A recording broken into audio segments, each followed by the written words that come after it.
વહેલી સવારે ડોક્ટરના ઘરમાં આગ ભભૂકી 6 લોકોના રેસ્ક્યુ કરાયું।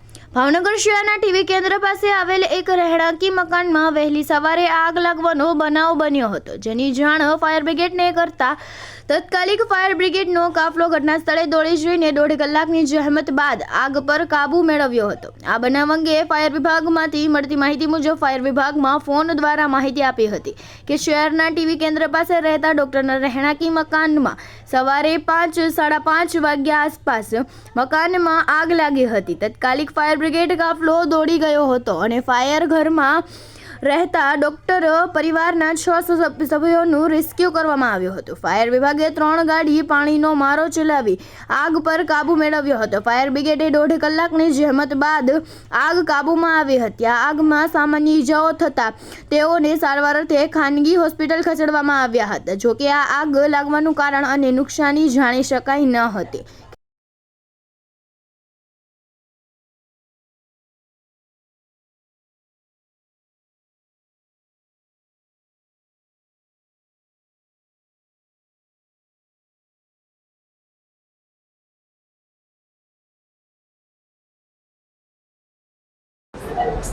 Pradyumansinh Jadeja, in charge chief fire officer Bhavnagar. 5:26 fire call આવેલો કે ભાઈ ટીવી કેન્દ્ર પાસે એક મકાનમાં આગ લાગેલ છે।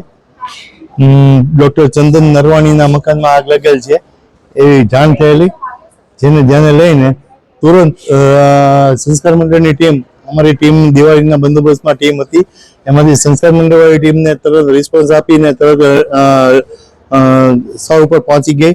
4 મિનિટમાં રિસ્પોન્સ ટીમ પહોંચી ગયેલી અને ફાયર ફાઇટિંગ ચાલુ કરીને ઉપરના માળે જે ફસાયેલા 6 માણસોને અમે જીવિત બહાર કાઢી, 5 માણસોને સર્ટી હોસ્પિટલ અને 1 માણસને HCGમાં અમે એમ્બ્યુલન્સ દ્વારા અને અમારી ફાયરની જીપ દ્વારા અમે દાખલ કરાવેલ છે।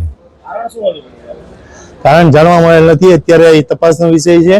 શોર્ટ સર્કિટ હોય કે કઈ ફટાકડાની હિસાબે હોય કઈ એવો તપાસનો વિષય છે।